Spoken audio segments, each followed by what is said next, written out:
ఎన్నికల్లో అని ఎదురు చూస్తుర్రు తెలంగాణ ప్రజలు. కాంగ్రెస్ ప్రభుత్వం ఏర్పడి 9 మాసాలైంది. కాంగ్రెస్ ప్రభుత్వం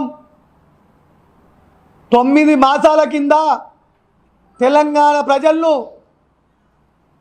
అబద్ధాలు చెప్పి మోసం చేసి గద్దెనెక్కిన పార్టీ కాంగ్రెస్ పార్టీ. 2000 పింఛన్ను 4000 ఇస్తామని చెప్పి ఇలా వృద్ధులు కానీ, వికలాంగులు కానీ, వితంతులు కానీ, ఒంటరి మహిళలు కానీ, బీడీ కార్మికులు కానీ, గీతా కార్మికులు కానీ, చేనేత కార్మికులంతా ఎదురు చుట్టూ 18,000 నష్టపోయారు ఒక్కొక్కరు. ఒక్కొక్క పింఛన్దారుడు తెలంగాణలో వీళ్ళు చేసిన మోసానికి 18,000 నష్టపోయారు. ఆ 18,000 ఎవరు ఇస్తారో జవాబు చెప్పవలసిన అవసరం ఈ రాష్ట్ర ముఖ్యమంత్రి రేవంత్ రెడ్డి మీద ఉంది. అదే కాకుండా మహిళలకు ఒక కుటుంబంలో 18 ఏళ్ళు దాటిన మహిళలు ఎందరుంటే అందరికీ 2,500 ఇస్తా అన్నావు. మార్చి తర్వాత ఏప్రిల్ నుంచి ఇస్తా అన్నారు. ఏమైంది? ఏప్రిల్, మే, జూన్, జూలై, ఆగస్టు 5 మాసాలు 12,500 రూపాయలు ఎగ్గొట్టిన పార్టీ ప్రభుత్వం కాంగ్రెస్ ప్రభుత్వం కాదా? ఇప్పటి వరకు మీరు ఇస్తా అన్న 100% రైతుల రుణమాఫీ ఏమైంది? అది మీరు రైతులకు చేసిన మోసం కాదా? ఉద్యోగులకు 4 డిఏలు ఉంటే మొన్న ఒకటి కలిసింది, మళ్ళా 5 డిఏలు కూడా ఇప్పటి వరకు ఇవ్వకుండా వాళ్ళని నమ్మించి మోసం చేసింది మీరు కాదా? ఇటు ఉద్యోగులను, ఇటు పింఛన్దారులను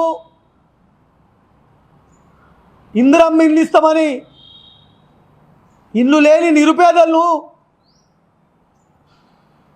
ఇటు రైతులను మోసం చేసి అధికారంలోకి వచ్చి ఇలా 9 మాసాల నుంచి ఆ ఆలోచన చేస్తున్నారు.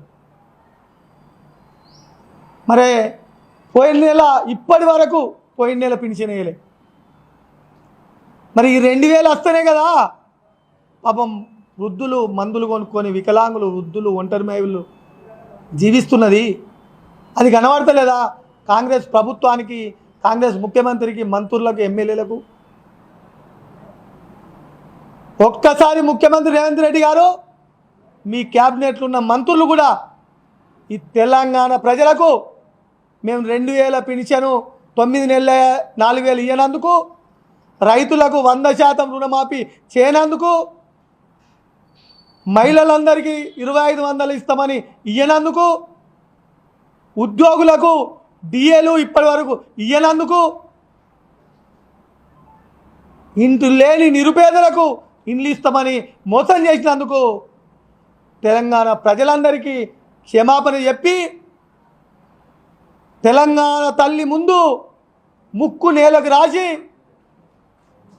వెంటనే ముఖ్యమంత్రి పదవికి, మంత్రుల పదవులకు రాజీనామా చేయాలని బీఆర్ఎస్ పక్షాన డిమాండ్ చేస్తున్నాం. లేని పక్షంలో ప్రతి గల్లీలో, వాడలో, గ్రామాల్లో నో ఎంట్రీ బోర్డులు వెలుస్తాయి. మిమ్మల్ని ఎక్కడ కూడా రానియ్యరు, ఎక్కడ కూడా తిరగనియరని హెచ్చరిస్తున్నాం.